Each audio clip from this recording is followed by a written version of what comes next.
लोधी महोत्सव टीम प्रस्तुत करती है द लोधी।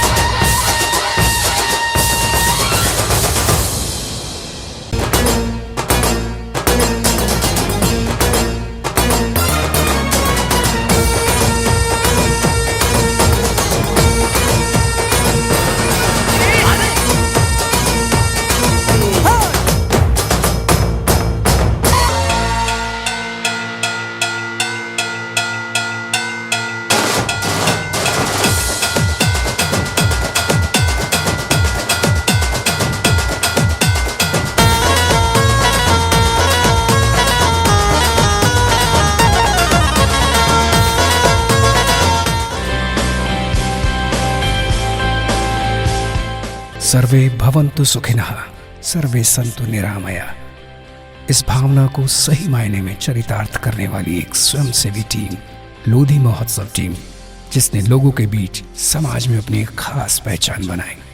सामाजिक परिवर्तन एवं विकास के हर विकल्प के रूप में इसने एक चुनौती का बीड़ा उठाया, लोधी समाज को एकता के रूप में बांधने का। फिर इसके लिए चाहे कितनी भी कठिनाइयों का सामना क्यों न करना पड़े, अपने इस काम को अमली जामा पहनाने का आयोजन किया। स्वामी ब्रह्मानंद जी के 122वें जन्म दिवस पर लोधी महोत्सव अपने लक्ष्य को साकार करने के लिए लोधी महोत्सव टीम ने सबसे पहले आरंभ किया समाज के लोगों से इस मुद्दे पर चर्चा करना और सबके विचारों के लिए खुला मंच प्रदान कर उन्हें व्यावहारिकता में लाना।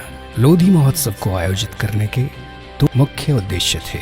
उसमें से पहला था कि स्वामी जी के जन्म दिवस को समाज एक साथ आकर राष्ट्रीय स्तर पर बनाए, जिससे कि 21वीं सदी में पूरे देश में उनको नई पहचान मिले। दूसरा उद्देश्य था कि लोधी समाज के कोई मेले या महोत्सव का आयोजन हो। अवंतीबाई जी स्वतंत्रता प्राप्ति से 70 के दशक तक लोधी समाज में ऐसी एकजुटता नहीं दिखाई दी थी जैसे आज दिखाई देती है। इसमें कोई दो राय नहीं है कि लोधी समाज को एकजुट करने और लोधी समाज को उभार कर लाने में सबसे बड़ा श्रेय अगर किसी को जाता है तो वो नाम है शहीद वीरांगना अवंतीबाई लोधी। हमारे समाज की यही वह असाधारण शख्सियत है जिसके नाम से ही समूचे लोधी समाज को न केवल सामाजिकता के तार में बांध अपितु उनके अनेक पटलों पर सम्माननीय स्थान दिलाने में सराहनीय योगदान दिया है।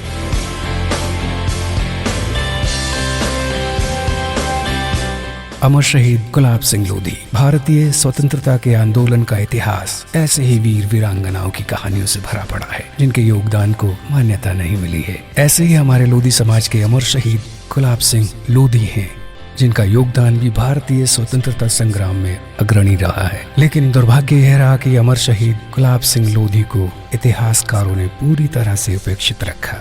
भारतीय स्वतंत्रता के आंदोलन में अनेक वीर वीरांगनाओं ने अपने प्राणों की बाजी लगाकर अंग्रेज हुकूमत का खुलकर विरोध किया था और स्वतंत्रता की खातिर शहीद हो गए। इन्हीं क्रांतिकारी वीरों में अमर शहीद गुलाब सिंह लोधी का नाम भी शामिल है, जिन्होंने भारत माता को आजादी दिलाने में अपने प्राणों की बाजी लगा दी।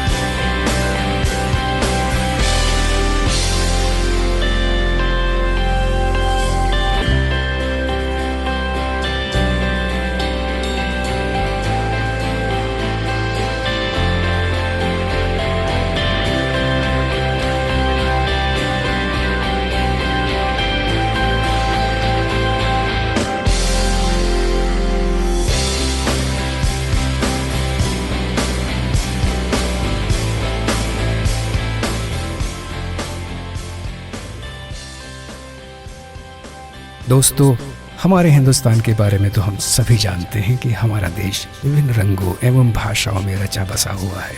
वैसे ही हमारे देश में विभिन्न भाषाएं, शैली और समाज भी बहुत हैं और हर समाज अपने देश की प्रगति में बढ़ चढ़कर अपनी हिस्सेदारी निभाता है। ऐसे ही एक समाज से आज हम आपको रूबरू कराना चाहते हैं जिसने न केवल देश हित में बल्कि समाज हित में भी अनेकों काम किए हैं, जिन्हें गिनने की गुस्ताखी हम नहीं कर सकते, मगर उनमें से कुछ के बारे में आपको बता जरूर सकते हैं। जिस समाज की हम बात कर रहे हैं वो है महान लोधी समाज। लोधी समाज ने 1857 की आज़ादी की लड़ाई से लेकर आज तक देश हित में अलग अलग तरह से विभिन्न क्षेत्रों में देश को बहुत कुछ दिया है। आज हम लोधी समाज की ऐसी हस्तियों से आपको मिलाना चाहते हैं जिन्होंने न केवल अपने लोधी समाज के लिए बल्कि हमारे पूरे भारत को गौरवान्वित महसूस करने का अवसर प्रदान किया है एवं एक उच्च शिखर पर पहुंचाया है। हम आपको जिस महोत्सव में ले जा रहे हैं वह केवल लोधी समाज का ही नहीं बल्कि हमारे देश के हर समाज के लिए एक प्रेरणा का स्रोत है। तो आइए सीधा ले चलते हैं आपको लोधी समाज के लोधी महोत्सव में, जो स्वामी ब्रह्मानंद जी के 122वें जन्म दिवस के उपलक्ष्य में मनाया जा रहा है, जिसमें पूरे देश भर से लोधी समाज शामिल हुआ है।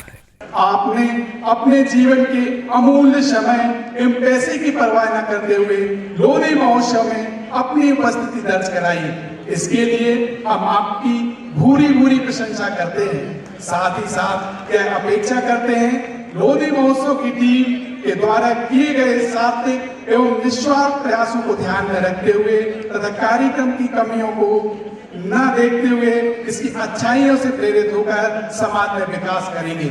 धन्यवाद।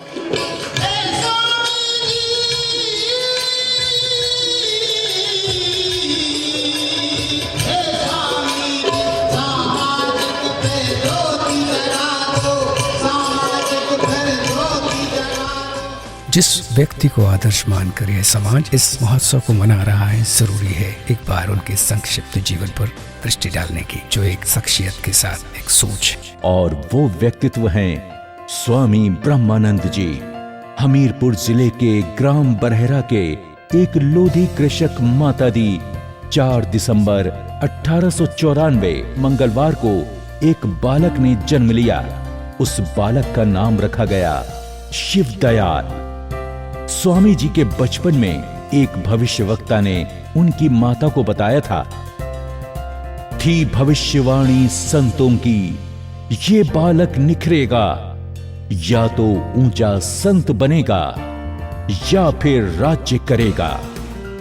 शिव दयाल जी की प्रारंभिक शिक्षा ग्राम बरहेरा की एक पाठशाला में हुई, किंतु बाल्यकाल ही से कुशाग्र बुद्धि होने के कारण प्रारंभिक पाठशाला का पाठ्यक्रम आपने मात्र 8 माह में ही पूरा कर लिया। शिवदयाल जी को व्यायाम एवं कुश्ती का बहुत शौक था। आप अखाड़े के साथ ही नवयुवकों को संगठित करके अन्याय अत्याचार का विरोध और समाज सुधार के कार्यों में लग गए।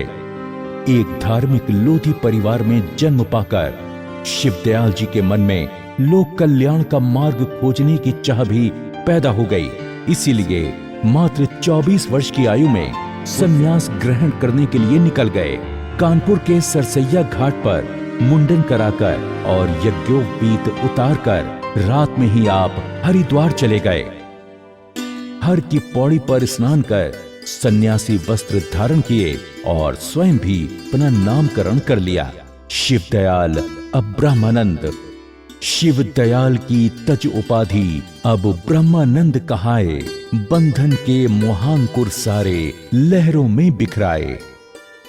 वहीं पर गंगा में खड़े होकर ब्रह्मानंद जी ने प्रतिज्ञा की कि कभी भी जीवन में स्त्री गमन नहीं करेंगे, द्रव्य धन दौलत हाथ से नहीं छुएंगे, जिसका निर्वाह उन्होंने जीवन पर्यंत किया। संन्यास ग्रहण करने के बाद स्वामी जी ने कैलाश पर्वत से रामेश्वरम, कश्मीर से कन्याकुमारी, जगन्नाथपुरी तक के संपूर्ण भारत के तीर्थ और धर्म स्थलों के दर्शन किए। इसी बीच गीता रहस्य प्राप्त किया। गीता रहस्य प्राप्त कर पंजाब में हिंदी पाठशालाएं खुलवाईं, गौवध बंदी के लिए आंदोलन चलाए, जल विहीन क्षेत्रों में भारी तालाब बीकानेर में खुदवाए। भारत दर्शन के समय स्वामी जी समस्त उत्तराखंड, नासिक, रामेश्वरम, सुदामापुरी और पुष्कर आदि मंदिरों के साधु मंडलेश्वरों के संपर्क में आए और अखिल भारतीय साधु संतों के अधिवेशन में उन्हें कार्यकारिणी का सदस्य बनाया गया। इस अवसर पर प्रथम पूर्व राष्ट्रपति आदरणीय राजेंद्र प्रसाद जी भी सम्मिलित हुए। सन 1921 में गांधी जी के संपर्क में आकर स्वामी जी स्वतंत्रता आंदोलन में कूद पड़े। 1938 में नेहरू जी राष्ट्रीय कांग्रेस के अध्यक्ष बने और स्वामी जी को राठ जिला कांग्रेस का अध्यक्ष बना दिया।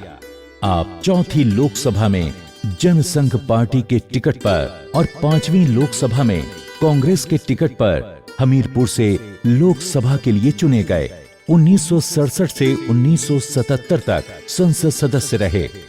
स्वामी ब्रह्मानंद जी ने हमीरपुर जिले के रांट शहर में अशिक्षा के प्रकोप को देखते हुए उसे दूर करने के लिए सन 1938 में एक कॉलेज की नींव रखी, जो स्वामी जी के अथक प्रयासों से 1960 में बनकर तैयार हुआ, जिसके जरिए अज्ञानता के अंधेरे को मिटाकर ज्ञान ज्योति का प्रकाश फैला। वर्तमान में बुंदेलखंड के अंदर स्वामी जी के नाम से 8 कॉलेज और कई स्कूल संचालित किए जा रहे हैं। 13 सितंबर 1984 को स्वामी जी पंच तत्व में विलीन हो गए। हमीरपुर का ही नहीं अपितु समूचा बुंदेलखंड का लोधी समाज स्वामी जी द्वारा किए गए रचनात्मक एवं सामाजिक कार्यों के लिए सदा ही उनका ऋणी रहेगा। 17 जून 1999 को उत्तर प्रदेश के तत्कालीन मुख्यमंत्री श्री कल्याण सिंह जी ने उनके जन्म स्थान पर उनकी मूर्ति स्थापित की और उनकी जन्मभूमि बरहरा का नाम बदलकर स्वामी ब्रह्मानंद धाम और मौदहा बांध को स्वामी ब्रह्मानंद धाम के नाम से विभूषित किया। स्वामी जी के जीवन से प्रेरित होकर भारत सरकार ने स्वामी जी के 13वें निर्वाण दिवस पर यानी 13 दिसंबर 1967 में उनके सम्मान में एक विशेष डाक टिकट जारी किया। आज भारतवर्ष के संपूर्ण लोधी समाज को ये प्रतिज्ञा लेनी होगी कि हम स्वामी जी के आदर्शों पर चलकर समाज को एकता के रूप में आगे लेकर आएं और परिवर्तन की पथ पर चलें।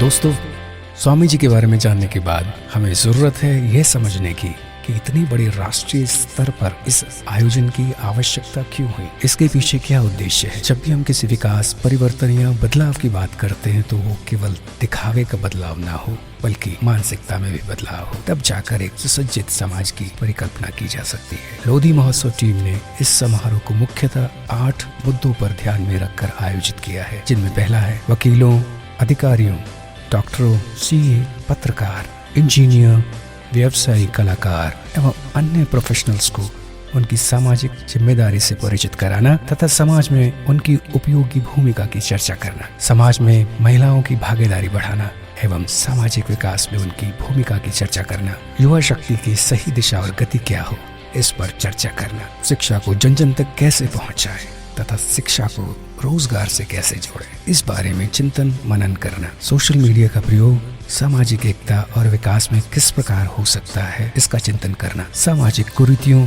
जैसे दहेज, शराब, बालिका विवाह, महिला हिंसा, बालिका शिक्षा तथा अन्य सामाजिक बुराइयों को कैसे कम किया जाए इस पर चिंतन मनन करना, स्वदेशी अर्थव्यवस्था जैसी ही स्वजातीय अर्थव्यवस्था का विकास करना है, अर्थात लोधी समाज के व्यवसायी, कृषक, मजदूर आपस में मिलकर कार्य करें व एक दूसरे का सहयोग करें, जिससे लोधी भाई का पैसा लोधी भाई के पास ही जाए, जिससे लोधी जातीय अर्थव्यवस्था का विकास हो। इन सभी मुद्दों पर गवर्नमेंट की पॉलिसी एवं स्कीम्स एवं उनके लाभों से सजातीय बंधुओं को अवगत कराना।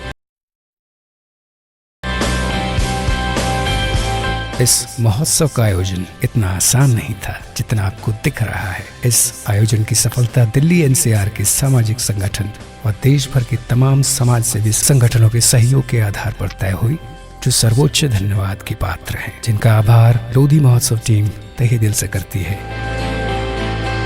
पूरे देश के समाज व लोधी महोत्सव टीम ने इस आयोजन को सफल बनाने में जो 4 महीने का वक्त कश्मकश के बीच गुजारा, उसकी एक झलक आप सबके बीच।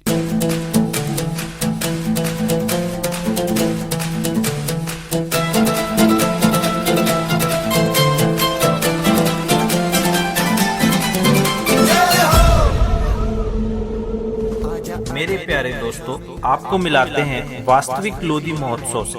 हम ले जाते हैं आपको 5 माह पूर्व, जब लोधी महोत्सव की योजना की प्रारंभिक शुरुआत हुई और आज इसकी परिणति इस मंच के माध्यम से देख रहे हैं। दोस्तों, लोधी महोत्सव की टीम एक लंबी यात्रा पर रही। यह केवल दिल्ली तक न सीमित होकर बल्कि देश के हर कोने में अपनी छाप छोड़ गई है।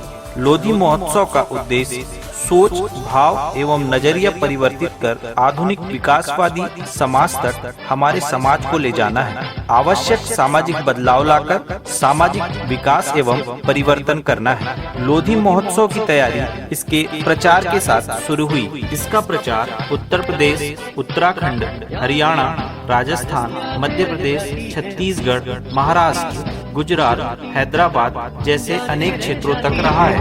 बस यादें रह जाती है, कुछ छोटी छोटी बातें रह जाती है, बस यादें। लोधी महोत्सव की अलग अलग टीमों ने अलग अलग क्षेत्रों का भ्रमण किया है।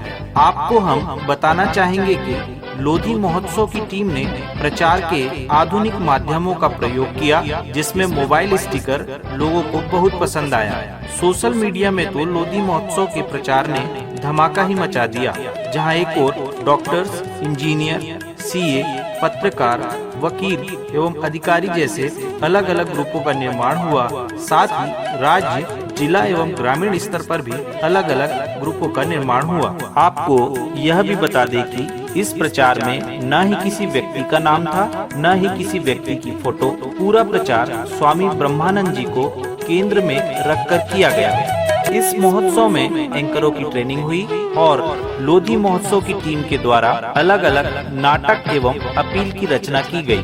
यह ट्रेनिंग लगातार 8 दिनों तक लोधी गार्डन दिल्ली में चली और हम आपको बताते हुए बहुत ही खुश हो रहे हैं, जहां इसकी शुरुआत 10 लोगों से हुई, वहीं अंतिम दिन लगभग 100 लोग उपस्थित थे, जिसमें हर उम्र के लोगों ने बढ़ चढ़कर हिस्सा लिया और लोगों ने घरों से किसी ने समोसा, तो किसी ने भजिया, तो किसी ने खीर एवं चाय लेकर आए।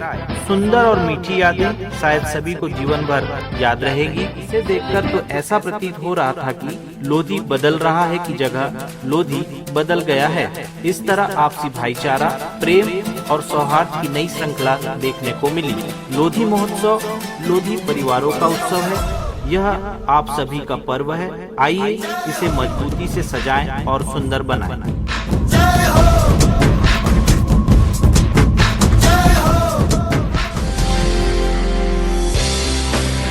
एक सघन मेहनत व आपसी सहयोग से संभव हुआ सकारात्मकता व सामाजिक परिवर्तन की सोच से लबालब भरा लोधी महोत्सव। समाज के वे मुख्य पहलू जिनको छुए बिना हम किसी भी परिवर्तन व विकास की बात नहीं कर सकते, उन्हीं पहलुओं पर चर्चा कर रहे हैं जॉइंट कमिश्नर लोधी लोकेश लिलिहारे। हम अध्ययन करेंगे कि किस प्रकार हम अपने मध्यम वर्ग, व्यवसायी, अधिकारी, कर्मचारी की भूमिका बढ़ा सकते हैं। हम अपने 7वें चरण में चलेंगे, जो आपको 7 को देखने को मिलेगा। कृषि हमारे समाज का 80 से 90% आज भी कृषक है और इस समय जो कृषि में खड़ा है और महिला और युवा शक्ति का जो हाथ आ गया। दोस्तों, हमारे समाज की महिला शक्ति और युवा शक्ति हमारे समाज के 2 हाथ। मैं आपको एक बात बताता हूँ, कोई भी विकसित देश, विकसित समाज तभी विकसित है जब उसकी महिला पुरुषों के बराबर कंधे से कंधा मिलाकर चल रही है, काम कर रही है। हम चिंतन मनन करेंगे अपने तीसरे सत्र में। हमारा 5वां सत्र होगा युवाओं का। लोधियों में युवा शक्ति तो बहुत तेजी से आई। आप देख रहे सोशल मीडिया, आप देख रहे युवाओं को, लेकिन क्या उनका विश्वास नहीं है? क्या हम उनकी एनर्जी को सब एक जगह सेंट्रलाइज कर पा रहे हैं? क्या हमें जो आउटपुट निकालना हो निकाल पा रहे हैं? इसका चिंतन करेंगे आप इस 14वें सत्र में। हमारा अगला सत्र जो परम पूज्य स्वामी ब्रह्मानंद जी को लेकर है, उसमें हम शिक्षा की चर्चा करेंगे। जैसे शिक्षा आ रही है, उसके साथ साथ शिक्षित बेरोजगार निकलते जा रहे हैं। हमें शिक्षा से आगे निकलकर शिक्षा को रोजगार में कैसे बदला जाए, इस बारे में चिंतन करने जाएंगे। 21वीं सदी का चौथा स्तंभ सोशल मीडिया। जो इस समय ये प्रोग्राम का आयोजन हुआ है वो इसी सोशल मीडिया का बहुत बड़ा योगदान है। सामाजिक परिवर्तन में सोशल मीडिया का बहुत बड़ा योगदान है। हम अपने 5वें सत्र में सोशल मीडिया का अध्ययन करेंगे और मैं आपको बताऊं हमारे समाज का स्टार तभी चमकेगा जब हम इन मुद्दों पर एक एक करके नहीं एक साथ आगमन करें। समाज का बदलाव लाना है, समाज का सामाजिक परिवर्तन विकास करना है। दोस्तों इन मुद्दों से हम आपके सामने आए हैं और मैं आपको विश्वास दिलाता हूँ कि हम लोग इसके आगे बढ़ेंगे। हम युवा तैयार हैं, मुझे आप सभी के सहयोग की आवश्यकता है। इतना कहते हुए मैं धन्यवाद व्यक्त करता हूँ। एक बार मेरे साथ जयकारा लगाएंगे। जय प्रदेश। लोधी महोत्सव टीम ने केवल लोगों तक बात पहुंचाने का नहीं बल्कि दिल से दिल जोड़ने तक का काम किया है और दिखावे का परिवर्तन ना करके मानसिकता के साथ साथ खुद को बदलने की प्रयास को लेकर आगे बढ़ने की अपील की है, जिसका स्वरूप आप सबको लोधी महोत्सव टीम के इस एक्ट के जरिए देखने को मिलेगा।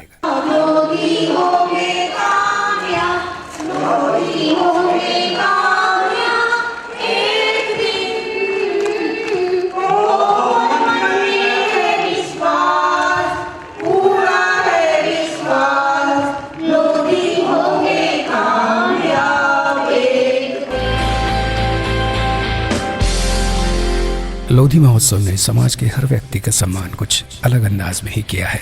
अब सम्मान की इसी श्रृंखला की शुरुआत में सम्मान करते हैं उन महान हस्तियों का जिन्होंने समाज को गौरवान्वित महसूस होने का अवसर दिया, जिन्हें वीरांगना अवंतीबाई लोधी पुरस्कार से नवाजा जा रहा है।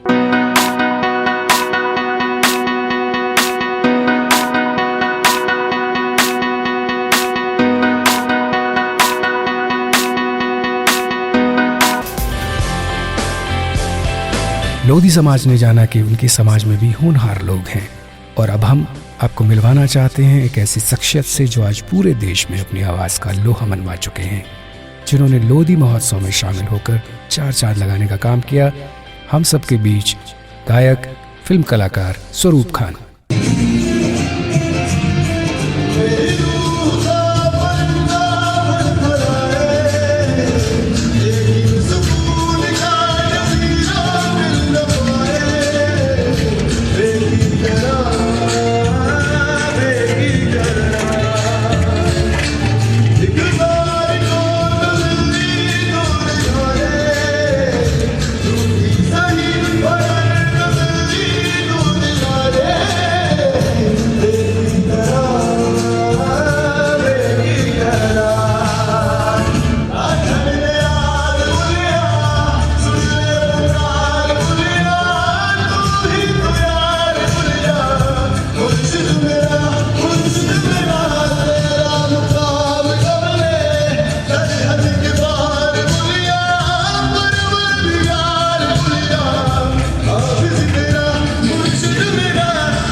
लोधी महोत्सव के आयोजन का मतलब सिर्फ यह नहीं कि बड़ी बड़ी बातें मंचों से कीजिए, बल्कि असल उद्देश्य जमीनी स्तर तक जाकर काम करने का है, जिसमें मुख्यतः देखा जाता है कि जमीनी स्तर पर जो समस्याएं हैं उनको उनका निदान करने के लिए सवाल उठते रहते हैं। उन्हीं सवालों को एक राष्ट्रीय स्तर के मंच पर उठाने का काम किया है लोधी महोत्सव टीम ने।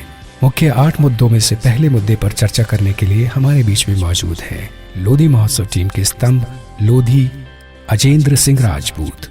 दोस्तों पहला सवाल जैसे कि आप देख पा रहे होंगे, आपको स्क्रीन पे दिखाई दे रहा है।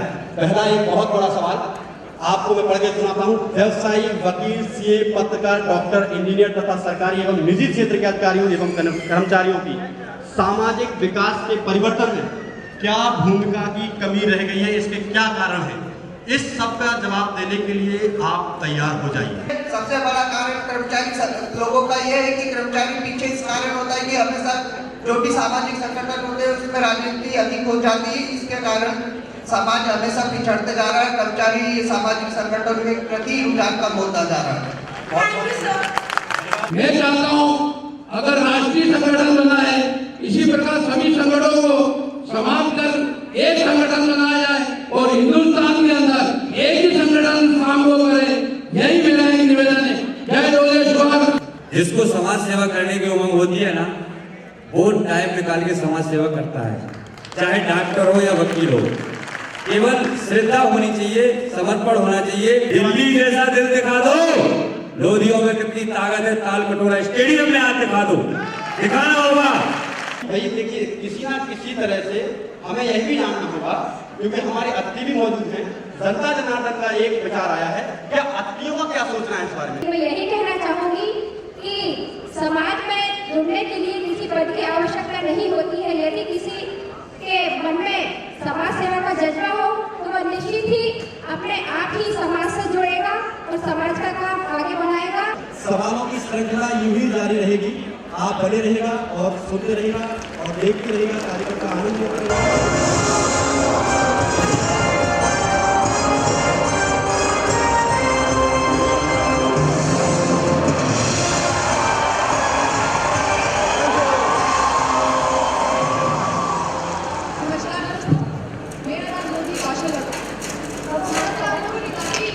कार्यक्रम देखे होंगे, कुछ ज्ञानवर्धक थे, कुछ मनोरंजक थे, लेकिन अब बारी थोड़ा सा संगीता होती है।